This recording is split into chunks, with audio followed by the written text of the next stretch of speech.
상징과 묵시의 계시. 요한계시록 1. 요한계시록의 문체는 상징과 비유로 묵시적 계시가 조합된 것이 많다.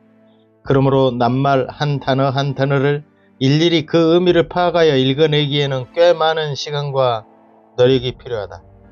한 나무 작은 장가지부터 일일이 알아 나무와 나무 그리고 숲 전체를 알기에는 가려진 베일도 너무 많다. 그러므로 이런 상징성이 많은 글은 차라리 숲 전체를 볼 줄 아는 눈을 먼저 가져야 한다. 그리고 차츰 나무를 본 뒤에 세밀하게 장가지까지 보는 것이 좋을 것이다. 이는 상징성 자체가 쉽게 해독하기 어려운 부분이 많기 때문이다.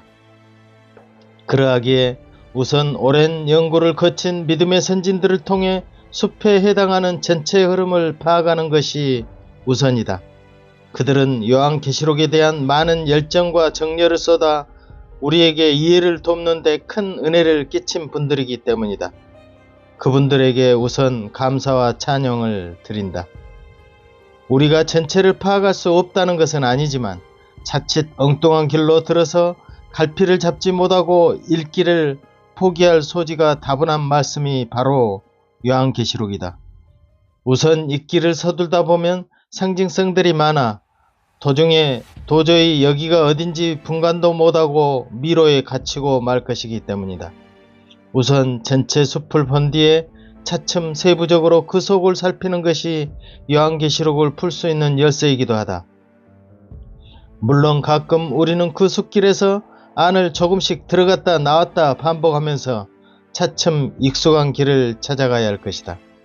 그렇다면 요한계시록을 읽어나가는데 직접 합법을 쓰지 않고 왜 이런 상징적 언어를 쓰고 있는가부터 생각해보자.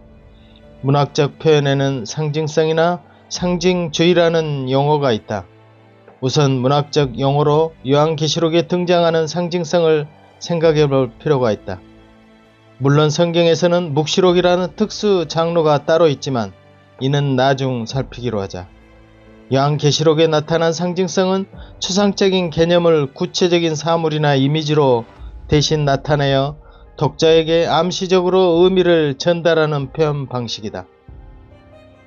원관념을 표면에 드러내지 않고 보조관념만 제시되며 비유와 달리 원관념과 보조관념이 일체화된 다이성을 가지게 된다.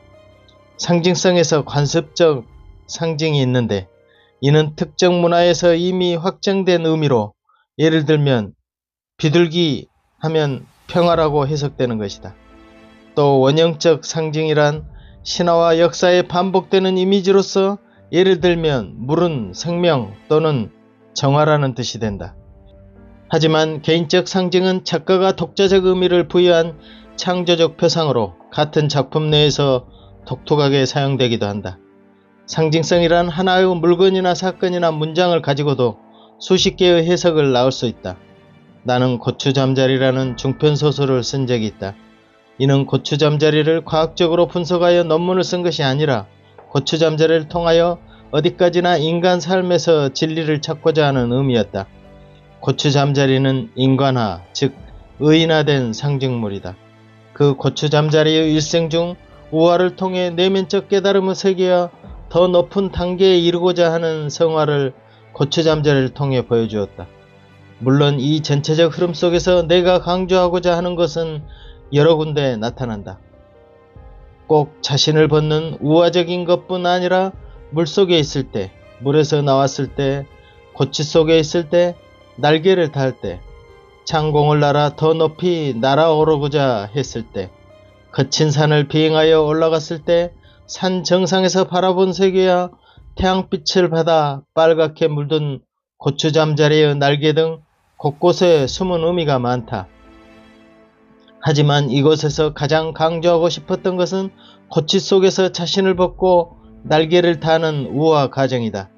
하지만 독자들은 이것이 가장 큰 주제라고 읽어내기는 어려울 것이다. 나의 전반적인 작품 세계를 보았을 때만이 내가 추구하는 세계가 무엇인가를 독자는 발견할 수 있다. 또 이것만 중요하고 다른 것은 중요하지 않다고 구체적으로 설명하지도 않는다. 작가의 의도는 은연중에 작품 속에 녹아있게 마련이다.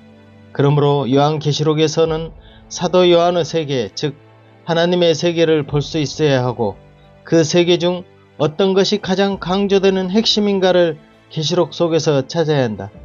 물론 그것은 쉽지 않다. 거의 모든 페이지를 상징으로 장식했기 때문이다. 상징이란 내가 쓴 의도를 독자가 구체적으로 알지 못하기 때문에 역으로 작가의 의도가 무엇일까를 캐려고 노력해야 한다. 물론 지금 요한이 살아있다면 그가 하나님 말씀에서 강조하는 바 특히 어떤 의도로 쓰고자 했는지 충분히 물을 수 있겠지만 요한은 지금 없으므로 현재는 마치 암호를 푸는 것처럼 키포인트를 찾기가 쉽지 않다. 하지만 수차례 분석하고 읽다 보면 그 의도가 조금씩 드러나기 시작할 것이다.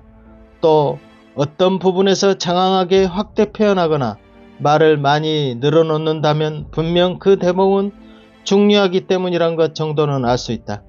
상징성은 마치 그림이나 정물화나 인물화를 있는 그대로 그리는 것이 아니라 작가의 의도 속에 녹아 형상화된 그림으로 나타난다.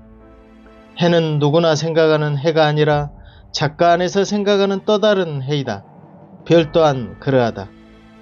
별을 보는 관점도 작가 안에서 또 다른 해석이 된다.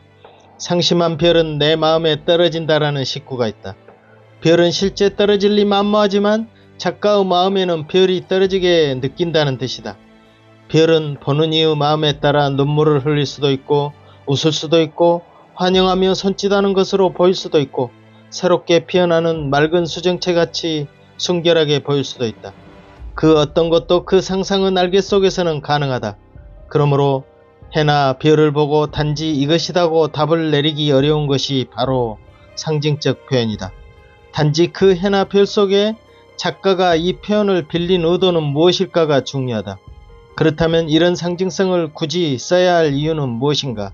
독자들을 혼선에 빠뜨리고 또 그것이 작가의 의도와 빗나가는 판단을 내릴지라도 그것을 꼭 도입해야 하는 이유는 무엇일까?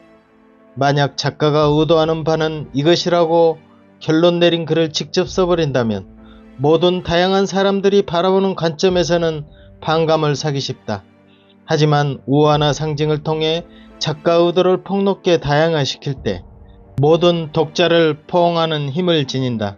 물론 꼭 이것이라고 꼭 집어 말하지 않으므로 좀 난해하다는 평을 들을 수 있을 것이다. 하지만 모든 예술 장르, 즉 시와 소설과 수필과 연극과 영화 등을 생각해보면 작가 의도는 여러 사람이 여러 각도에서 감명을 받는다. 그러니까 내 작품에서 고추잠자리를 통해 진리가 이것이라고 직접 필요한다면 그 한 가지 직설적 답을 가지고 모든 사람에게 이것만이 꼭 진리다라고 강요하는 문자적 한계에 부딪히게 된다. 사실 무한한 진리를 중편소설 하나에 다 담아내기는 어려운 것이 사실이다.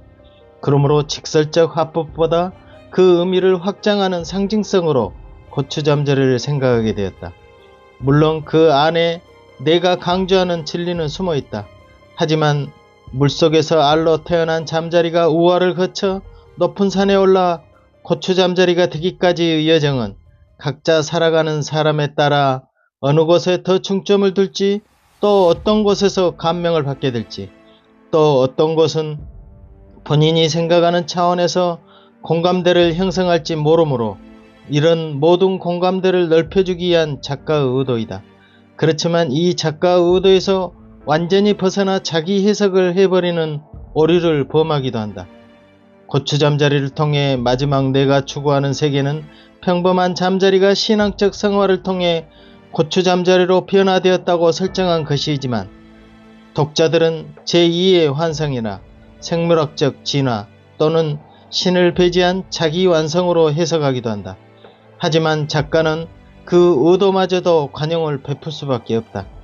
이미 자기 손에서 떠난 상징의 작품은 독자들의 판단에 맡겨질 수밖에 없다. 즉 어떤 감동을 통해서든 결론은 그 쓰는 자신뿐 아니라 결국 독자를 위한 것이다. 그러므로 작가의 의도를 알아차리기 위해서는 그 사람의 인생관 또는 철학, 살아온 배경 등 여러 방면으로 신경을 써야 한다. 문학에서 상징주의는 19세기 말 프랑스를 중심으로 전개된 문해사조로 현실을 직접 묘사하기보다 내면 세계를 상징적 이미지로 표현하는 데서 출발했다. 보들레르, 베를렌, 랭보 등이 대표적이다. 요한계시록이 바로 이런 류 상징성 때문에 여러 해석을 낳게 되는 애언서이다. 약 2000년 전 요한이 쓴 요한계시록의 상징성은 구약 성경 안에서 주로 사용되는 상징들을 끄집어내었다. 이는 믿는 자들이 그 뜻을 쉽게 해독하도록 예전부터 익히 접했던 상징들이 재사용되었다고 볼 수 있겠다. 이런 문학적 상징으로서 요한계시록이 있지만 성경에서는 계시록 대신 묵시록이란 용어를 써 특수한 형태의 묵시문학이 자주 활용되고 있다. 묵시문학은 유대교나 그리스도교 저자가 환시나 계시를 통해 얻었다는 영원한 실제에 대한 통찰이 담긴 작품을 일컫는다. 묵시록이 지향하는 것은 하나님께서 어떤 식으로 세상에 정의와 심판을 가져오시는지 보여주는 것이다. 즉 묵시록은 종말론의 한 측면이라고 할 수 있다. 구약 성경에서는 다니엘서 하나만 묵시록으로 분류되지만 이사야서, 스가랴서, 다니엘서, 요엘서에서도 묵시의 대목들이 발견된다. 묵시록이란 단어를 처음 사용한 이들은 그리스도 교인들이었다. 하지만 이 언어 자체가 새롭게 만들어낸 것은 아니라 한다. 그 전부터 존재하던 유형의 묵시록이라는 이름을 붙였을 뿐이다. 그리스도교 묵시록의 뿌리는 무엇보다도 유대교 묵시문학에서 발견할 수 있다. 이런 형태는 요한의 요한계시록에 나타난다. 요한계시록 1장 1절에서 반드시 일어날 일들에 관한 계시라는 말씀에서 묵시의 의미가 사용된다. 그 이후로 묵시록을 제목으로 하는 작품들이 나오기 시작해 200년경 무라토리 정경 목록에 베드로의 묵시록이란 작품이 소개되기도 한다. 또한 제2성경기 후반에 만들어진 유대교 작품을 가리키는 데에도 같은 단어가 사용된다. 묵시록의 특성으로는 세 가지가 있다. 첫째, 묵시록은 계시문학이다. 즉 저자가 하나님의 계시를 받았다고 주장한다는 것이다. 이러한 계시는 대개 천사를 매개로 하여 환시나 꿈의 형태로 제시되고 천사의 해설이 뒤따라 나온다. 둘째, 묵시록의 저자는 대개 하나님이 쓰시는 위대한 인물, 즉 아브라함, 야곱, 엘리야, 다니엘, 스가랴 등으로 제시된다.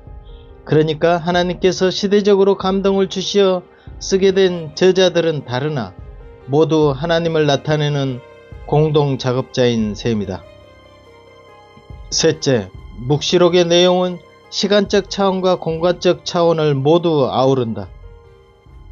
시간적 차원이란 대개 사후에 일어날 하나님의 심판과 그에 대한 상벌을 포함한다. 그리고 공간적 차원은 이 세상이 아닌 천상의 존재와 그 장소에 대한 묘사, 천사와 악마, 천국과 지옥, 그리고 하나님의 처소에 대한 묘사들이 주를 이룬다. 때로는 종말론적 희망 안에 시간적 차원과 공간적 차원이 하나로 융합되어 나타나는 경우도 있다. 현 시대가 끝나고 새로운 세상, 새로운 시대가 다가온다는 희망을 표현한 작품들이 이에 해당된다. 그러니까 하나님께서는 고난의 시대의 구원과 심판의 메시지를 상징과 환상을 통해 전달하는 형식을 취하고 있다. 묵시를 통해 사람들에게 알려지지 않거나 사람들이 잘 알지 못하는 하나님의 뜻을 밝히 보여주고 인간 세상에서 겪는 고난의 의미를 상징이나 은유의 표현법을 빌어 해설하는 특징을 가진다. 또 미래에 대한 소망과 종말에 마침내 도래야 할 하늘나라에 대한 확신을 심어주는 말씀이 주를 이룬다. 여기에 속하는 성경의 대표적인 책으로는 구약의 다니엘서와 신약의 요한계시록이 있다. 이 외에도 부분적으로 이사야 24장부터 27장, 요엘 3장, 스가랴 9장부터 14장, 마태복음 24장 등이 묵시록에 속한다. 이 중 요한계시록은 성경 마지막에 놓여있는 묵시책이다. 세상 창조부터 새하늘과 새 땅이라는 다음 창조까지 시대적으로 보아서도 가장 마지막을 장식한다.